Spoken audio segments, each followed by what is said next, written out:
경계를 걷다에서는요, 우리 아이들의 학교 생활에 솔루션을 제공해 드리려고 합니다. 그럼 경계를 걷다, 아니 학교를 걷다, 지금부터 시작합니다.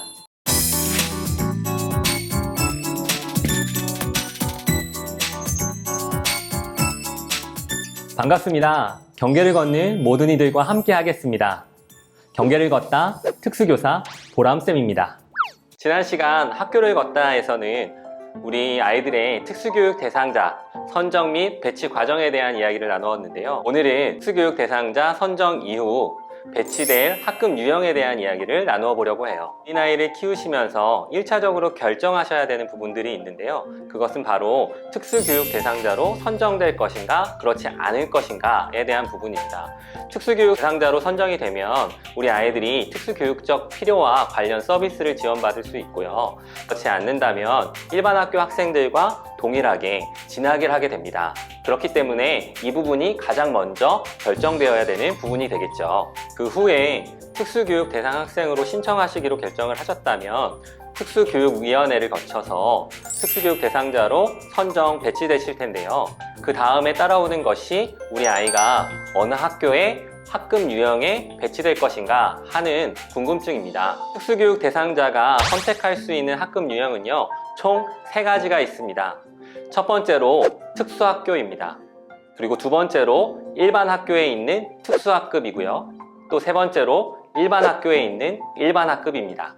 이 학급 유형은 어떤 것이 맞다, 틀리다의 문제가 아니라 우리 아이의 상황과 또 교육적 필요, 그리고 여건에 따라서 달라지는 문제이기 때문에 오늘 안내해드리는 학급 유형의 장단점을 잘 들어보시고 우리 아이에게 적합한 학급 유형을 선택하시면 좋겠습니다. 먼저 특수학교입니다.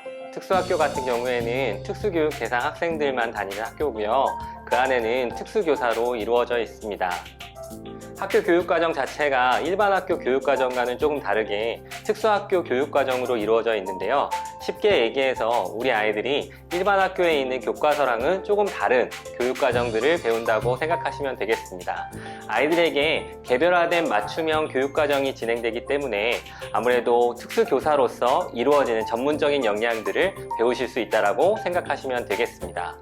특수교사이기 때문에 우리 아이들에 대한 전문적인 이해가 있고요.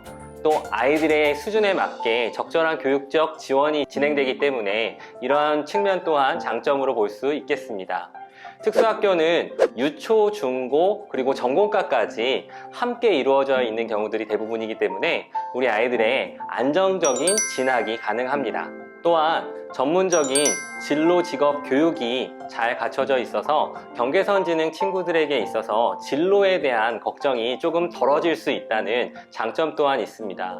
또 교육 수업을 넘어서서 경험을 할 수 있는 기회들이 제공되고 있는데요. 예를 들어서 바리스타나 또 제과제빵이나 또 기능 경진 대회, 그리고 스페셜 올림픽 대회, 패럴림픽까지 다양한 대회와 또 경험들을 학교를 대표해서 할 수 있는 기회들이 제공되기 때문에 이 아이들에게 있어서는 자존감이 향상되고 또 리더십을 향상시킬 수 있는 기회 또한 주어진다고 하는 장점이 있을 수 있습니다. 그러나 고려할 점은 아무래도 특수학교가 많지 않기 때문에 통학거리가 멀다는 단점이 있습니다. 물론 통학버스가 있기는 하지만 경계선지능 친구들의 경우에는 이 통학버스를 타는 것을 꺼려하는 경우들이 많이 있더라고요. 또한 학교가 많지 않아 중증학생 중심으로 배정되기 때문에 TO가 넉넉지 않다라는 단점이 있고요. 유초, 중고부터 쭉 올라가는 친구들이 있어서 중간에 학교에 배치되기가 쉽지가 않습니다. 또한 통합교육 측면에서의 아쉬움으로 인해서 많은 부모님들이 일반 학교 특수학급을 선택하시는 경우들이 많이 있습니다. 다음으로는 일반 학교 특수학급 유형입니다. 제가 속한 유형이기도 한데요. 우리 아이들은 일반 학교 안에서 일반 학교 교육과정을 따라가기는 하지만 특수학급에 소속되어 있습니다. 도움반이라고 생각하시면 편하실 텐데요. 우리 아이들이 일반 학급 안에서 수업을 받기도 하고 또 어떠한 시간에서는 특수학급에 소속되어 개별화된 맞춤형 교육을 받기도 합니다. 이러한 경우에는 일반 학교 안에 특수교사가 배치돼서 우리 아이들을 적극적으로 케어해주고 또 우리 아이들에게 맞는 수업 내용들을 가르칠 수 있다는 장점이 있거든요. 아무래도 우리 아이들이 일반 학급 안에서 수업을 받다 보면 자신이 따라가지 못하는 격차로 인해서 힘겨워하는 경우들이 있잖아요. 그리고 또한 그 수업 내용 안에서 주변인 같은 느낌을 받을 때가 있는데, 이러한 경우에 특수학급 안에서 자신에게 맞춰진 주인공과 같은 느낌을 가지고 학교 수업을 진행하다 보면 아무래도 학교를 적응하는데 큰 장점이 있지 않을까라는 생각이 있습니다. 또 특수학급의 장점은요, 우리 아이들이 일반 학급 안에서 통합교육 또한 이루어진다는 장점인데요. 이 안에서 특수교사가 일반 교사 그리고 일반 학급 학생들과 활발하게 소통하면서 아이들이 잘 적응하고 통합교육 안에서 적응할 수 있도록 돕기 때문에 통합교육의 효과 또한 높아질 수 있는 가능성이 있습니다. 또 특수학급에서는요, 일반 교과 수업뿐만 아니라 진로교육, 성교육, 현장체험 학습 등 우리 아이들이 다양하고 다채롭게 학교 생활을 즐길 수 있도록 도움을 주고 있는데요. 이러한 부분들 때문에 일반 학급에 있는 학생들도 특수학급에서 공부하고 싶다라고 제안을 할 정도로 아이들이 즐겁게 학교 생활을 할 수 있습니다. 그러나 고려할 점은 아무래도 일반 학급에서 수업을 받다가 특수학급으로 이동하는 순간에 우리 아이들의 소속감이 좀 작아질 수가 있고요. 스스로가 위축되는 경험들을 할 때가 있을 것입니다. 뿐만 아니라 우리 아이들이 특수교육 대상 학생이라는 것들이 공개가 되기 때문에 이러한 부분에 대한 어려움을 느끼는 경우들도 분명히 있겠죠. 마지막으로는 일반 학교, 일반 학급에 소속되어 있는 경우입니다. 이 경우에는 특수교육 대상 학생으로 선정되어 있지만 모든 활동들과 수업 내용들은 일반 학급에서 이루어지게 되는데요. 당연히 이 아이를 케어하는 모든 과정들 속에서 담임선생님, 일반 교사가 케어를 진행하게 되고요. 아이가 활동하는 모든 시간들, 수업 내용들부터 등교부터 학교에 이르기까지 모든 과정들을 일반 학교 학생들과 동일하게 진행한다고 생각하시면 되겠습니다.